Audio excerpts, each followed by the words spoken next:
The New Age Gospel according to John, Chapter 6.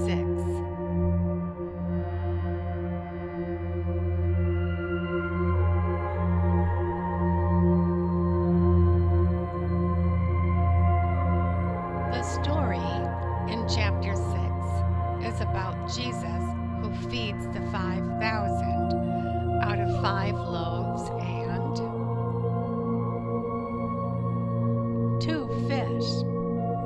This was the new age of Pisces.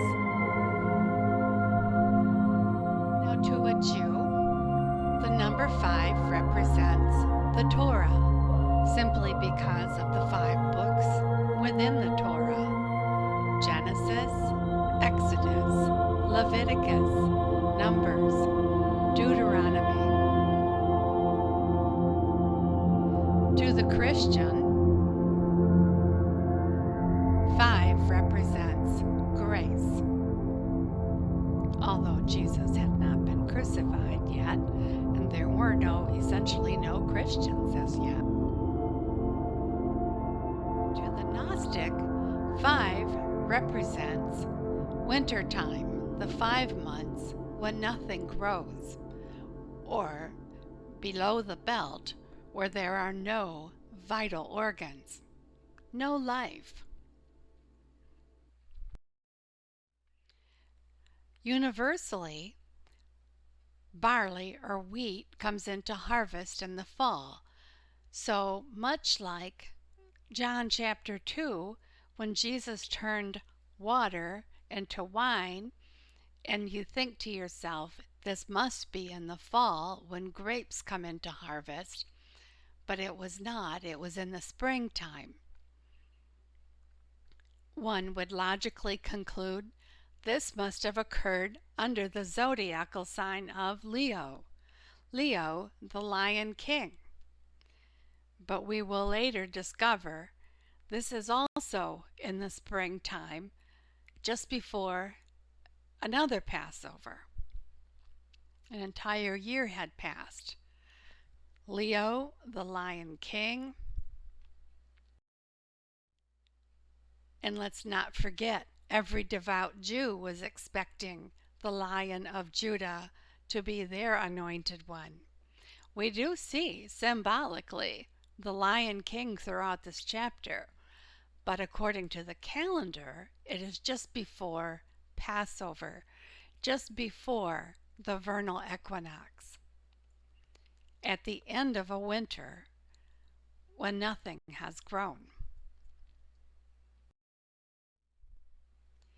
After this, Jesus went away to the other side of the Sea of Galilee, which is the Sea of Tiberias.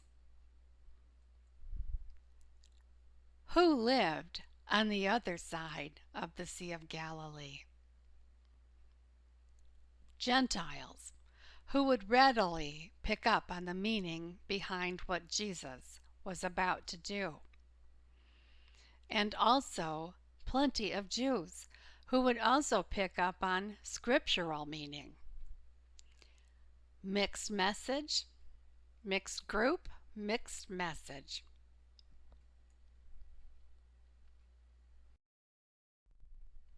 And a large crowd was following him because they saw the signs that he was doing on the sick. Jesus went up on the mountain, and there he sat down with his disciples.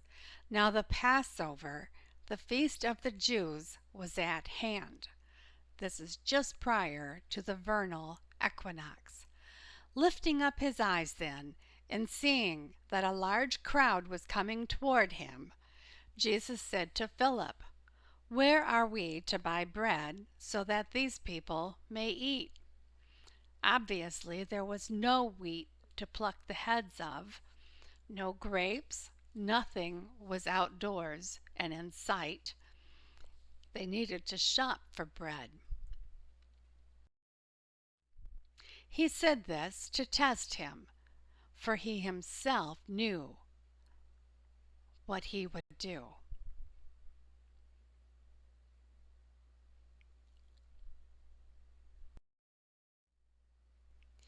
Philip answered him, 200 denarii would, worth of bread would not be enough for each of them to get a little. Not only was it winter time, you could almost say it was winter time in their pocketbooks. One of his disciples, Andrew, Simon Peter's brother, said to him, "There is a boy who has 5 barley loaves and 2 fish. But what are they for so many?" Jesus said, "Have the people sit down." Now there was much grass in the place. So the men sat down, about 5,000 in number. Again, that number 5. Jesus then took the loaves, and when he had given thanks, he distributed them to those who were seated. Also the fish, as much as they wanted. And when they had eaten their fill, he told his disciples, "Gather up the leftover fragments, that nothing may be lost." The thanks that Jesus would have prayed would have gone like this: Baruch atah Adonai Eloheinu melech haolam, hamotzi lechem min haaretz. Blessed are you, O Lord our God, King of the universe, who brings forth bread from the earth. Because Jesus was going to be this unleavened bread that would be buried in the earth and then rise again or grow the way wheat or barley would grow. But to the Gnostic ears, the 2 fish certainly represented the new age, the age of Pisces.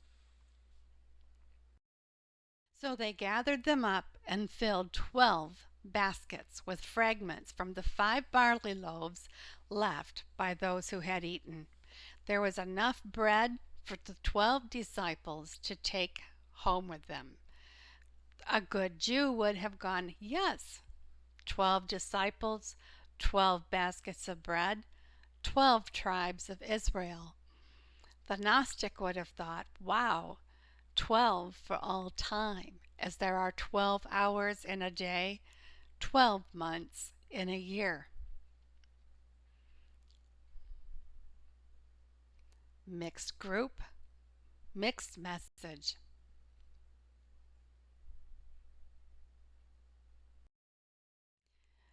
Another time, we read in the other Gospels, Jesus fed 4,000 with 7 loaves of bread, and afterwards there were 7 baskets full left over. 4 represents all of creation, just as there are 4 seasons, there are 4 directions, north, south, east, and west, and so on. There are many 4s in creation. This message would have been to the universal mind and to the Jewish mind. Jesus can feed the entire world. The previous message might have looked like Jesus can feed all of Israel. But this lesser miracle is actually, these lower numbers, is actually representing the greater miracle. Jesus can feed the entire world and have plenty left over. So when the people saw the sign that he had done, they said, "This is indeed the prophet who is to come into the world." Perceiving then that they were about to come and take him by force to make him king, Jesus withdrew again to the mountain by himself. And every chapter has a light and a darkness, and it's about to. When evening came, his disciples went down to the sea, got into a boat, and started to cross the sea to Capernaum. It was now dark, and Jesus had not yet come to them. The sea became rough because a strong wind was blowing. When they had rowed about 3 or 4 miles, they saw Jesus walking on the sea and coming near the boat, and they were frightened. But he said to them, "It is I, do not be afraid." Then they were glad to take him onto the boat, and immediately the boat was at the land to which they were going.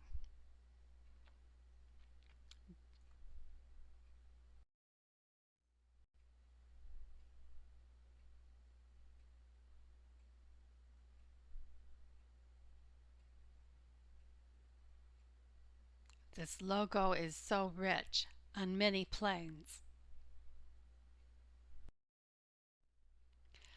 On the next day, the crowd that remained on the other side of the sea saw that there had been only one boat there, and that Jesus had not entered the boat with his disciples, but that his disciples had gone away alone.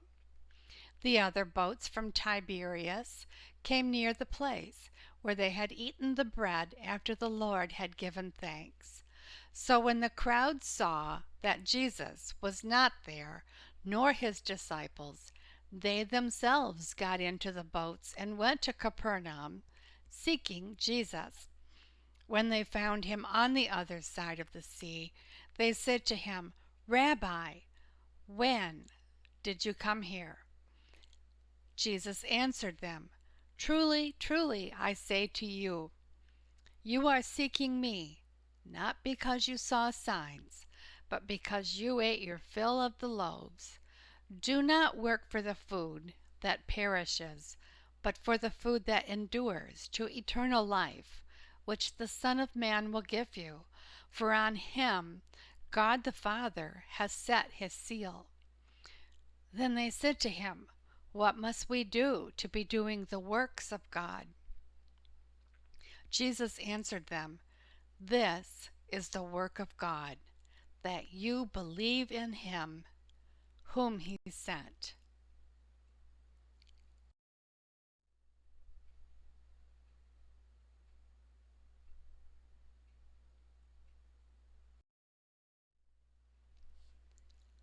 So they said to him, "Then what sign do you do, that we may see and believe you? What work do you perform? Our fathers ate the manna in the wilderness, as it is written, He gave them bread from heaven to eat." Jesus then said to them, "Truly, truly, I say to you, it was not Moses who gave you the bread from heaven, but my Father gives you the true bread from heaven. For the bread of God is he who comes down from heaven and gives life to the world." They said to him, "Sir, give us this bread always." Jesus said to them, "I am the bread of life. Whoever comes to me shall not hunger, and whoever believes in me shall never thirst. But I said to you that have seen me, and yet you do not believe. All that the Father gives me will come to me, and whoever comes to me I will never cast out. For I have come down from heaven not to do my own will, but the will of him who sent me. And this is the will of him who sent me, that I should lose nothing of all that he has given me, but raise it up on the last day. For this is the will of my Father, that everyone who looks on the Son and believes in him should have eternal life, and I will raise him up on the last day.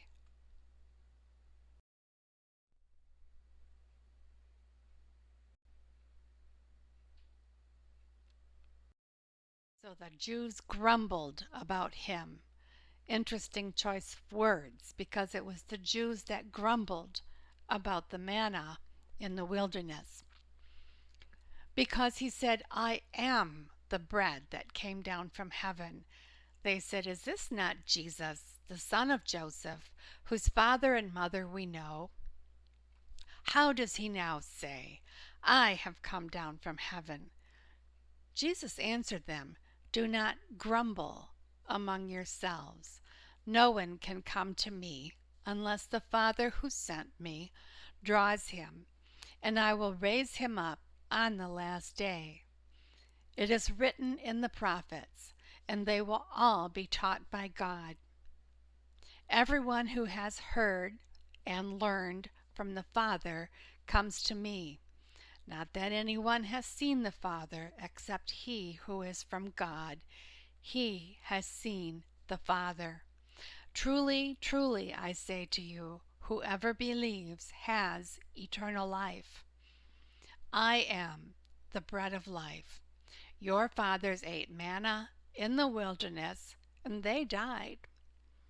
This is the bread that comes down from heaven, so that one may eat of it and not die. I am the living bread that came down from heaven. If anyone eats of this bread, he will live forever. And the bread that I will give for the life of the world is my flesh."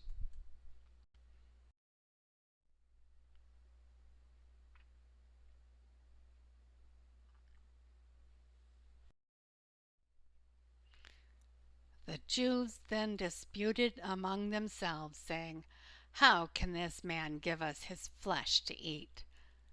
So Jesus said to them, "Truly, truly, I say to you, unless you eat the flesh of the Son of Man and drink his blood, you have no life in you.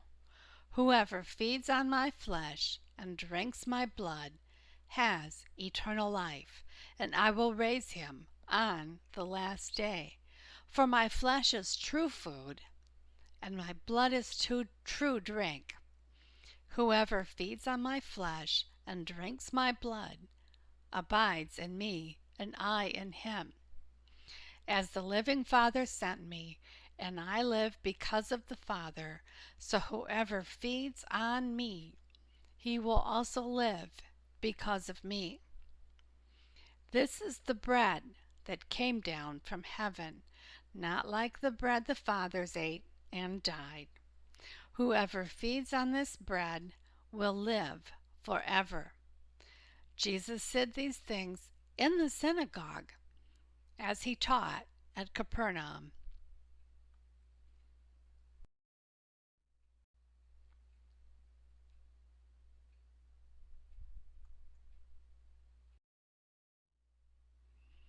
When many of his disciples heard it, they said, "This is a hard saying. Who can listen to it?" But Jesus, knowing in himself that his disciples were grumbling about this, said to them, "Do you take offense at this? Then what if you were to see the Son of Man ascending to where he was before? It is the Spirit who gives life. The flesh is no help at all. The words that I have spoken to you are spirit and life, but there are some of you who do not believe." For Jesus knew from the beginning who those were who did not believe, and who it was who would betray him. And he said, "This is why I told you that no one can come to me unless it is granted him by the Father." After this, many of his disciples turned back and no longer walked with him. So Jesus said to the 12, "Do you want to go away as well?" Simon Peter answered him, "Lord, to whom shall we go? You have the words of eternal life, and we have believed, and we have come to know that you are the Holy One of God."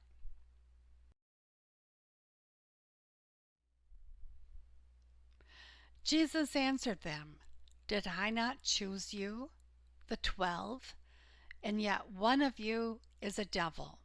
He spoke of Judas, the son of Simon Iscariot, for he, one of the 12, was going to betray him.